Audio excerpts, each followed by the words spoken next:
લક્ષ્મીનગર ગર્ભેશોકમાં ગણપતિની સ્થાપના છે, ત્યાં આજે સત્યનારાયણ ભગવાનની કથા છે, તો અમે સાંભળવા આવ્યા છે.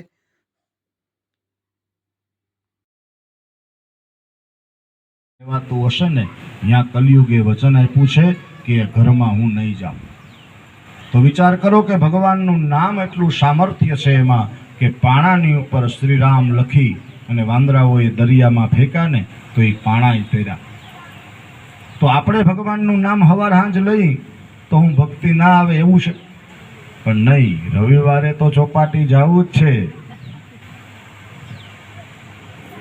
માતા કેટલા અક્ષર છે? કેટલા? 202. હા, કથા બરાબર ને. હવે એનો ઉથમું વાંચો જી. શું થાય? થાક. જે જીવનનો થાક ઉતારે ને એનું નામ આ કથા છે. કાકા કુટુંબ મામા મોસાળ ભાઈ બેન મા બાપ માટે બહુ જીવી લીધું, કોઈએ જહ દીધો?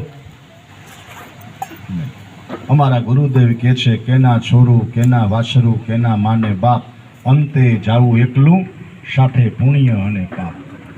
ભગવાને જે સમય આપ્યો છે ને એ સમયમાં ભગવાનનું નામ લેજો, નકર પછી બનશે એવું કે ક્યારે યમરાજાનું તેડું આવશે એ મને તમને ખબર નથી. પણ આપણે એવું વિચારીએ છીએ કાયમ કે જાણે આપણે કોઈ દી મરવાના જ નથી.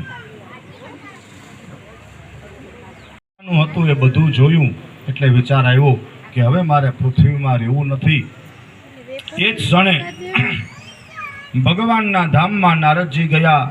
ભગવાન સત્યનારાયણનો જે લોક છે એને આપણે વૈકુંઠ લોક કહીએ છીએ. એ વૈકુંઠમાં ગઈ નારાયણના દર્શન કર્યા. તત્ર નારાયણમ દેવમ શુક્લવર્ણ ચતુર્ભુજમ. ભગવાન શેષનાગની પથારી કરી અને સૂતા છે. ભગવાનના ચરણ લક્ષ્મીજી દબાવે છે.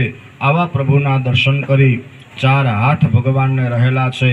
4 હાથની અંદર શંખ ચક્ર ગદા પદ્મ પ્રભુએ ધારણ કર્યા. વેજયંતીમ ચ માલામ. ભગવાનના કંઠમાં વેજંતી નામની માળા છે. પીળા પીતાંબર જરકશી જામા. પ્રભુના સુંદર મજાના દર્શન કરી નારદજી ભગવાનની સ્તુતિ વંદના કરવા લાગ્યા કે હે પ્રભુ, તમારા બનાવેલા મનુષ્ય ઘોર પાપ કરે છે અને પાપને કારણે દુઃખી છે. હે નારાયણ, કોઈ એવો ઉપાય બતાવો કે માણસ પાપ કરતા અટકે અને ધર્મ તરફ વળે. ભગવાન નારાયણ કહેવા લાગ્યા હે નારદજી, તમે મારા સખા છો, મારા ભક્ત છો, એટલે હું તમને દિવ્ય એક વ્રત કહું છું. આ વ્રત કરવાથી સર્વ મનોકામના ભગવાન કહે છે હું પૂરી કરીશ. કોઈ સ્ત્રીઓ ભગવાનનું વ્રત કરશે ને તો એને અખંડ સૌભાગ્યની પ્રાપ્તિ થશે. કોઈ બાળકો ભગવાનની પૂજા કરશે તો એને સારા વિદ્યાની પ્રાપ્તિ થશે. કોઈ પુરુષ ભગવાનની કથા કરશે તો એના સર્વ કાર્ય સફળ થશે. હે નારદજી, પોતાના ઇષ્ટ મિત્ર પણ કરવું, ખૂબ શ્રદ્ધાથી ભગવાનનું કીર્તન કરવું, ભક્તજનોએ પ્રસાદ આરોગવો, પોતપોતાના ઘરે જઈ ભગવાનનો સત્સંગ કરવો, આવો આ મહિમા ભગવાને નારદજીને કીધો. નારદજી ભગવાનને વંદન કરી અને પૃથ્વી ઉપર આ વ્રત કોણે કેવું છે મારે, આવો મનમાં વિચાર લઈ અને ભગવાનને વંદન કર્યા. ભગવાનને નમસ્કાર કરી અને નારદજી ત્યાંથી નીકળે. આવો પેલો અધ્યાય ભગવાનને અર્પણ કરીએ.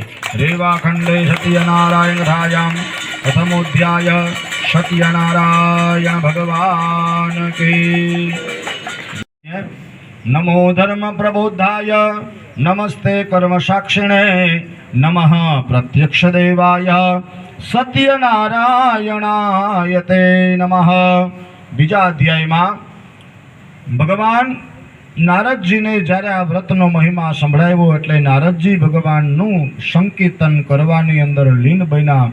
ઘણો સમય સુધી ભગવાનને કૃપા કરવાની ઈચ્છા થઈ એટલે એ ભિક્ષા માગનાર બ્રાહ્મણને ભગવાને બોલાવ્યા. ભો ભો બ્રાહ્મણ શુણમ તિષ્ઠ.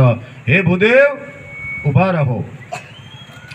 ભિક્ષા માગવા વાળો બ્રાહ્મણ વિચાર કરે છે કે કાશી નગરીમાં મેં આ ભગવાનના ચરણમાં પડી ગયો. ભગવાન કહેવા લાગ્યા તમે તો દ્વિજ જાતિમાં શ્રેષ્ઠ છો, માટે ભિક્ષા શા માટે માગો છો? ત્યારે સતાનંદ નામનો બ્રાહ્મણ કહે છે કે હે પ્રભુ, દરિદ્રોહમ જન્મના નામ, અનેક જન્મના મારા કોઈ પાપ હશે ને એ પાપને કારણે મારે ભિક્ષા માગવી પડે છે. ત્યારે ભગવાન કહેવા લાગ્યા, સાંભળો ભૂદેવ, હું તમને એક દિવ્ય વ્રત કહું છું.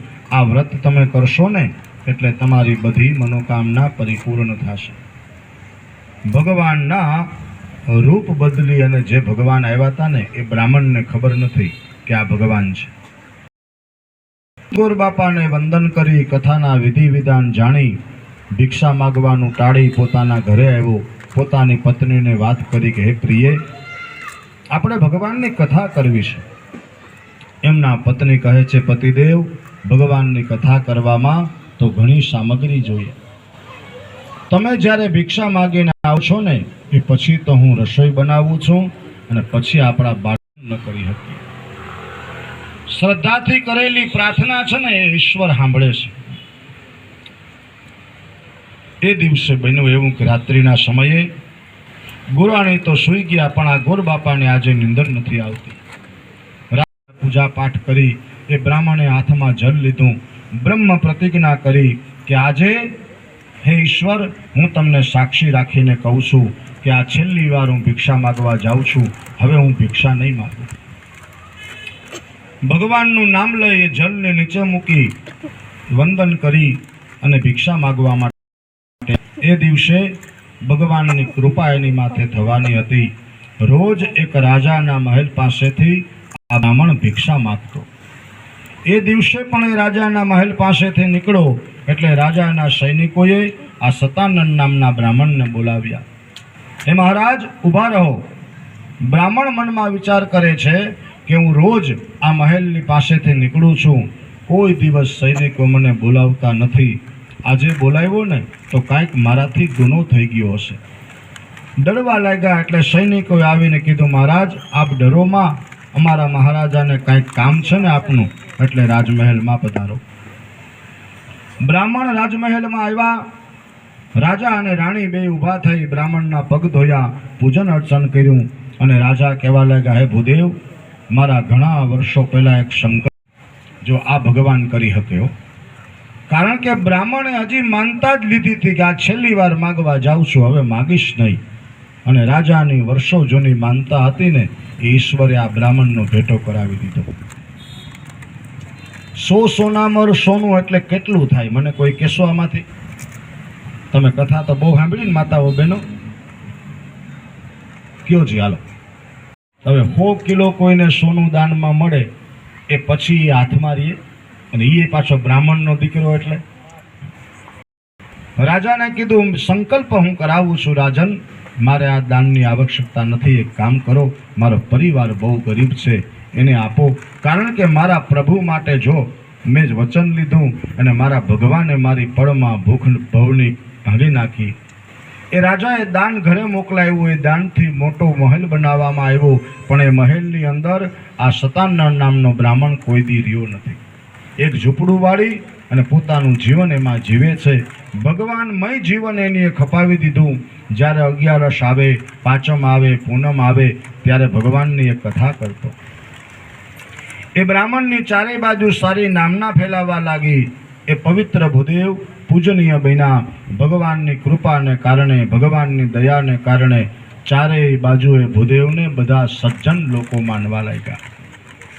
સમય અંતરે એકવાર બન્યું એવું કે લાકડા વેચવાવાળો કઠિયારો ભીલ પોતાના માથા ઉપર લાકડાનો ભારો મૂકી બ્રાહ્મણના મહેલ પાસેથી પસાર થયો. એટલે એ ભીલને